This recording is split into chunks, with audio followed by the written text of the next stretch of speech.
अब समय आ गया है कि वो गरीब को भी मौका मिलना चाहिए, हर व्यवस्था में मौका मिलना चाहिए जिसका वो अधिकार है, यहाँ का नागरिक है। और जिस नागरिक का मतलब होता है कि जितने बड़े लोगों को एक वोट देने का अधिकार है, गरीब को भी एक वोट देने का अधिकार है। लेकिन हम की स्थापना इसी के लिए की गई है कि हम उन बेजुबानों को आवाज दें जो आज तक अपनी बात को रख नहीं पाए। संवैधानिक तरीके से अपने अधिकार लेने के लिए संघर्ष करना शुरू करेंगे। जब संघर्ष करना शुरू करेंगे तो निश्चित तौर पर कहीं सफलता मिलेगी, नहीं मिलेगी, धीरे धीरे, लेकिन जब संघर्ष करना सीख जाएंगे तो संघर्ष जैसे सीख जाएंगे, संगठित हो जाएंगे, जैसे ही संगठन आ जाएगा, संगठन की क्षमता आ जाएगी तो शिक्षित भी बनेंगे और आगे भी बढ़ेंगे, विकास भी करेंगे। हम लोग के बीच, हम लोग के गाँव में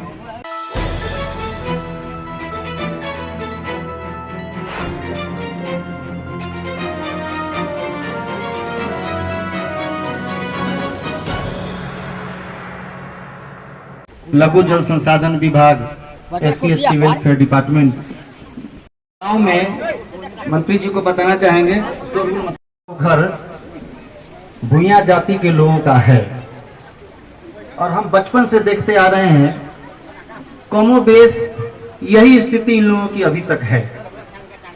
कई योजनाएं आती हैं,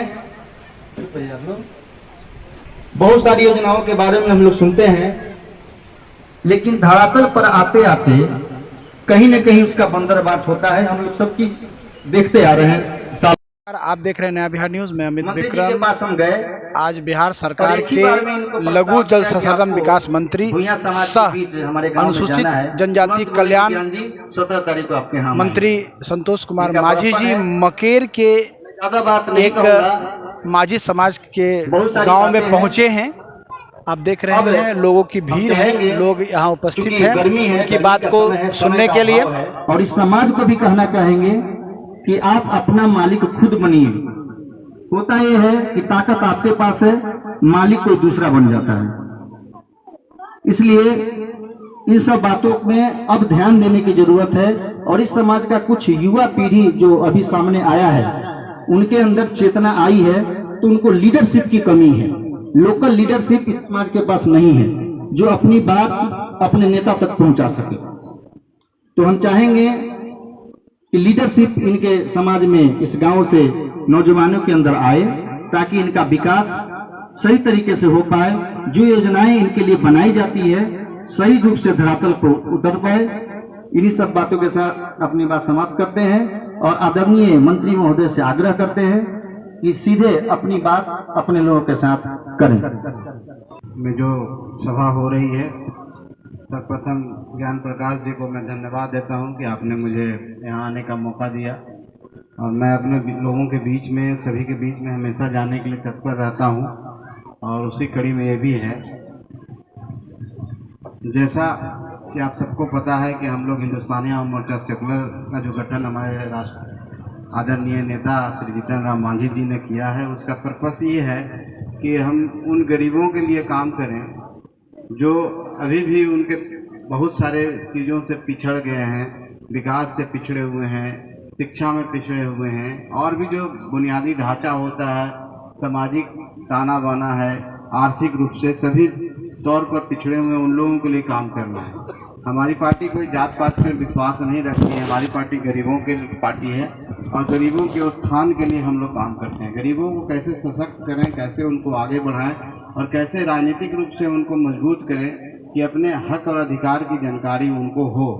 और खास करके जब गरीब की बात करते हैं तो बात सही है कि अनुसूचित जाति के जो लोग होते हैं वो ज़्यादा गरीब होते हैं अपेक्षाकृत।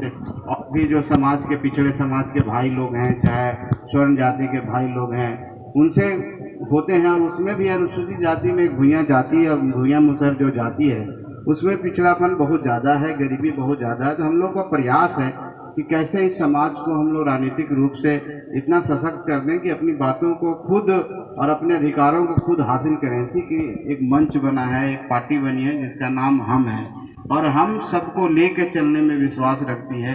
हम उन लोगों को मंच देने में विश्वास रखती है जो आज तक कोई मंच पर अपनी बात को नहीं कह पाए। अपनी बात कहने में वो झिझक होती है। जैसे हमारे माता बहनें यहाँ पर जितनी बैठी हुई हैं, जिनको अगर कोई बात है, कोई परेशानी भी होती है, तो किसी दूसरे के सहारे की जरूरत पड़ती है। वो काम करा दीजिए वीडियो साहब से कह करके, कहीं कोई परेशानी होगी, थाने में परेशानी होगी तो थाने में डर से वो जाएंगे नहीं। तो वो जो डर है, वो जो झिझक है, उस झिझक और डर को हम लोग आगे कैसे उनको हम निडर बना सकें, कैसे वो अपनी बातों को रखें, इसके लिए एक संगठन का निर्माण हुआ है। और इस संगठन में जितने लोग जुड़े हुए हैं वो सभी समुदाय के हैं, लेकिन सबका एक ही काम है कि हम गरीबों के बीच में जाके काम करें, उनको हम मंच दें, उनको हम बोलने का तैयारी करें, कैसे अपनी बात को रखते हैं। जैसे ज्ञान प्रकाश जी ने इनको बोलने नहीं दिया, यही तो हमारा मंच था कि इनसे बोलना, टूटी फूटी बातें बोलेंगे, अपनी बात तो बोलें। जब तक वो बोलना सीखेंगे नहीं तो कैसे अपनी बात को रखेंगे। तो आप सबसे हम यही अपील करने के लिए यहाँ पाए हैं कि हम आप सबके अपने हैं, हम लोग, हमारी पार्टी पूरी तरह से आपके साथ लगी हुई है। आपको राजनीतिक रूप से सशक्त होना ही चाहिए, आप सबको आगे आना ही चाहिए। जाहिर सी बात है कि आपका वोट बहुत ज्यादा है, लेकिन वोट का मतलब आप नहीं समझते हैं। वोट कहाँ आपको देना है, किनका चुनाव करना है, वो बात आप नहीं जानते हैं। इस चीज को जानना चाहिए। जो इस समाज में पढ़े लिखे जो लड़के हैं, जो आज के जो युवा हैं, वो जो आगे बढ़ चुके हैं, उनको मौका मिला है कि समाज से आकर कुछ पढ़ लिख गए हैं, कुछ जागरूक हो गए हैं। उनका ये नैतिक कर्तव्य है, उनका दायित्व है कि हमारे जो पिछड़े लोग हैं, जो पीछे रह गए हैं, उनको हम कैसे आगे बढ़ाएंगे।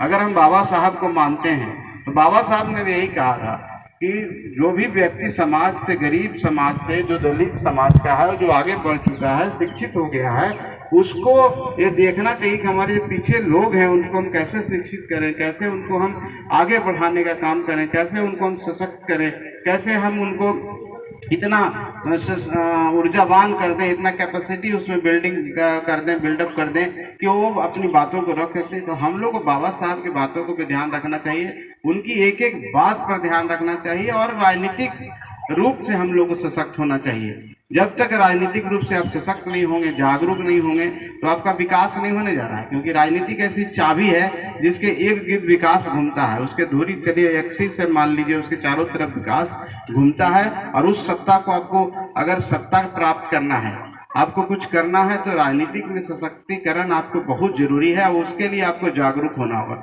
जागरूक होना होगा वोट के माध्यम से, आपको वोट पोल करना होगा। हम वोट पोल नहीं करते हैं। ऐसे व्यक्तियों का चुनाव करना होगा जो आपके बीच में रहते हैं, आपके लिए सेवा करते हैं, आपके लिए रात दिन काम करेंगे। ऐसे लोगों का चुनाव करना होगा और उन युवाओं को जो आगे बढ़ना होगा। खास करके कुछ लोगों को मौका मिला है कि शिक्षा सेवक बन गए हैं इस समाज से, कुछ लोगों को मौका मिला है कि विकास मित्र बन गए हैं और वो थोड़ा सा आर्थिक संपन्नता उनमें आई है। तो उन लोगों का दायित्व है कि हम अपने बच्चों को, जो हमारा अपना भाई है, अपना भतीजा है इस टोले में, जैसे जितनी गरीबी है, उन लोगों को हम कुछ पढ़ा लिखा दें। पढ़ा लिखाने के बाद ताकि उनके माता पिता को काउंसलिंग करना होगा। उनके माता पिता को पता ही नहीं है कि हमको पढ़ाने से क्या फायदा होगा, तो हमको उनको काउंसलिंग करके उनको आगे बढ़ा करके हम अपने समाज को आगे कैसे बढ़ाएं, इस पर सोचना होगा। और ये पार्टी आपकी है। यहाँ के युवाओं को हम आह्वान करना चाहते हैं कि हमारी पार्टी में जुड़िए, हम लोग के साथ आइए, हम लोग के साथ मेहनत कीजिए, हम आपको पूरा सम्मान देंगे। और आपको लगेगा नहीं कि कोई बहुत बड़ी पार्टी है, और आपको लगेगा कि हम सब नेता हैं। इस पार्टी में जितने कार्यकर्ता हैं सब नेता हैं, सबको एक ही समान है, सबको सम्मान पूर्वक हम लोग उनको विचार का आदान प्रदान करते हैं। एक साथ बैठ के हम लोग खाना खाते हैं और एक परिवार की तरह रहते हैं। तो हम परिवार में आप लोग जुड़िए और बिना झिझक हम लोग से बात कीजिए। जब भी कोई समस्या हो, ज्ञान प्रकाश जी को बोलिए, चाहे हम लोग से मिलके, मेरा नंबर भी इनसे आप ले सकते हैं, हमसे डायरेक्ट बात कर सकते हैं। हम आपके बीच में जब बुलाएंगे तब आएंगे। हम ही यहाँ कहने के लिए आए हैं कि अपने आप को आगे बढ़ाइए, कब तक पीछे रहिएगा। अब समय आ गया है कि वो गरीब को भी मौका मिलना चाहिए, हर व्यवस्था में मौका मिलना चाहिए जिसका वो अधिकार है, यहाँ का नागरिक है। और जिस नागरिक का मतलब होता है कि जितने बड़े लोगों को एक वोट देने का अधिकार है, गरीब को भी एक वोट देने का अधिकार है। लेकिन अभी असमानता थोड़ी बहुत है, लेकिन हम लोग पार्टी के तौर पर पूरी तरह से कोशिश कर रहे हैं। हर जगह जितना भी जिला है, हर जिला में हम लोग चाहते हैं इस समाज से, गरीब समाज से, जो दलित समाज है, वहाँ से एक न एक दो बच्चों को, ऐसे युवाओं को हम लोग उभार के लाना चाहते हैं को अपनी बात को रख सकें, अपने आप को इतना मजबूत कर सकें, अपने साथियों को जाकर के मोटिवेट कर सकें। यही हम का सबसे बड़ा मकसद है। हम की स्थापना इसी के लिए की गई है कि हम उन बेजवानों को आवाज दें जो आज तक अपनी बात को रख नहीं पाए। संवादहीनता जिनमें है, जो कहीं न कहीं पीछे बैठे रहते हैं, अपनी बात को नहीं करते हैं, जब उनको मंच मिलेगा। कहने आप सबको आए हैं, आप सबका बहुत बहुत धन्यवाद कि आप सब लोग यहाँ पर